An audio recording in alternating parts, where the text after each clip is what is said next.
کسان سب سے اچھے دانے سنبھال کے رکھتا ہے، جو بیج ہوتا ہے وہ سب سے بہتر ہوتا ہے، اس کو زمین میں دانہ ڈالتے ہوئے کوئی جھجک نہیں ہوتی کہ مٹی میں دانے رول رہا ہوں، اس لیے جھجک نہیں ہوتی کہ وہ اپنی آنکھوں سے کئی بار مشاہدہ کر چکا ہے کہ میں ایک دیتا ہوں اللہ کئی عطا کرتا ہے، اس لیے وہ اچھے دانے زمین میں ڈالتا ہے۔ کوئی کسان ایسا تو نہیں کرتا کہ مریل بیج ڈال دے، وہ کہتے ہیں ساری محنت ضائع چلی جائے گی۔ تو اسی طرح تم راہ خدا میں دو تو سب سے اچھا دو، یہ نہیں ہے کہ جو سب سے کمزور ہے وہ تم اللہ کی راہ میں دے۔ یہ ہم نے ایکسپورٹ کوالٹی نکال لی، باغ سے پھل توڑا، یہ ایکسپورٹ کوالٹی ہے، یہ دوستوں کے لیے تحائف تیار کر دو، یہ گھر والوں کے لیے، یہ ہم منڈی میں بھیج رہے ہیں، اور باقی جو آخر میں رہ گیا کمزور سڑا ہوا اس کا ڈھیر لگا دیا، یہ غربا کے لیے۔ اللہ تعالیٰ فرماتا ہے کہ اگر تمہیں اس طرح کا دیا جائے تو تم اس کو قبول کرو گے، لستم بے آخذی ہے، تم کبھی بھی اس کو قبول نہیں کرو گے۔ تو فرمایا اللہ بھی غنی ہے، اس کی راہ میں ردی کیوں دیتے ہو؟ اللہ کی راہ میں سب سے اچھا دو۔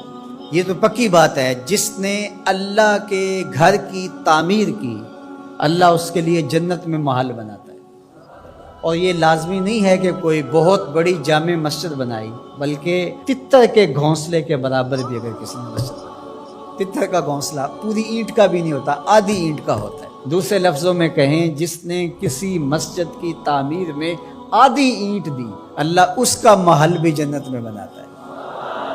کتنا کرے اللہ اکبر۔ حدیث پاک میں آتا ہے جب کوئی شخص فوت ہو جاتا ہے تو اس کے اعمال کا سلسلہ منقطع ہو جاتا ہے، لیکن 3 عمل اس کے باقی رہتے ہیں۔ ایسا صدقہ جو تسلسل کے ساتھ باقی رہتا ہے، مسجد بنوا دی، دارالعلوم قائم کر دیا، پانی کا کنواں کھدوا دیا، ہاسپٹل بنا دیا، ایسا سلسلہ کر دیا کہ جو جاری رہتا ہے۔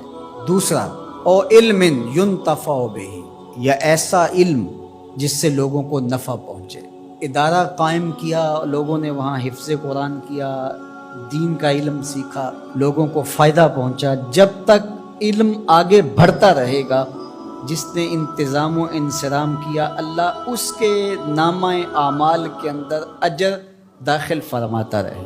بلکہ اس کی تشریح میں دیکھ رہا تھا کہ صرف علم دین ہی نہیں، ہر وہ علم جو نافع ہو، اگر کسی نے کسی کو کوئی ہنر سکھا دیا اور اس کے ذریعے وہ حلال رزق کمانے لگا، اپنے بچوں کی ضرورت کو پورا کرنے لگا، جس نے ہنر سکھایا تھا اللہ اس کو بھی اجر عطا کرے گا۔ یہ جو بخل کرتے ہیں نا کہ کوئی ہنر سیکھنے آ جائے تو اس کو وہ 3 4 ماہ تک کاج کرنے پہ لگائے رکھتے ہیں۔ یہ ورک شاپوں میں جو کچھ ہوتا ہے، وہ استاد اسے فن دیتا ہی نہیں، چھپا کے رکھتا ہے، 8 سال 7 سال کھجل کرتا ہے اس کو۔ حالانکہ جو بچہ سکول نہیں جا سکا اور ورک شاپ میں کام سیکھنے آیا ہے، درزی کے پاس کام سیکھنے آیا ہے، اور دیگر کوئی فن سیکھنے آیا ہے، تو اس کا مطلب ہے کہ گھر میں غربت اتنی ہے کہ یہ بچہ پڑھنے نہیں جا سکا، مجبوریوں نے اسے کام پہ کھینچ کے بھیج دیا ہے۔ یا 3 ماہ لگا دیے اس کو صرف کاج سکھانے پہ، اور اس کو پانا دے کر کے صرف پہیا کھولنے پر 3 ماہ ضائع کر دیے۔ آپ اس کو 6 ماہ میں کاریگر بنا کے بھیج دیں، وہ روزی کمانے لگے گا، عرش کا رب آپ پہ بڑی رحمت نازل فرمائے۔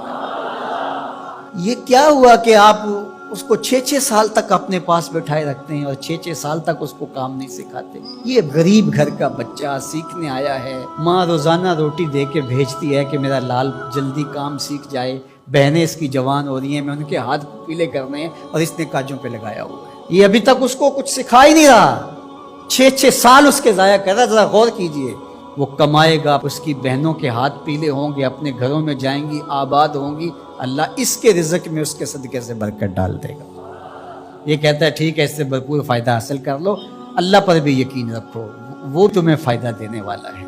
تیسری بات ارشاد فرمائی، او ولد صالح یدعو لہ، نیک اولاد جو ماں باپ کے لیے دعا کرے۔ صالح اولاد وہی ہوتی ہے جو ماں باپ کے لیے دعا کرے۔ 5 گانا نماز کی عادت رکھنے والی اولاد ماں باپ کے لیے اسپیشل الگ دعا نہ بھی کرے تو دن میں کتنی مرتبہ کہے گی، ربنا اغفر لی ولوالدی، اللہ مجھے بخش دے، میرے ماں باپ کی مغفرت۔ اچھی اولاد ماں باپ کے لیے نعمت ہے، اس کی آنکھوں کی بھی ٹھنڈک ہے، دل کا بھی قرار ہے، آخرت کی بھی بہار ہے۔ اللہ جل شانہ ہمیں اپنی راہ میں صدقہ کرنے کی توفیق ارزانی فرمائے، خیر کی راہوں کا مسافر بنائے، اچھے لوگوں کی سنگت عطا کرے۔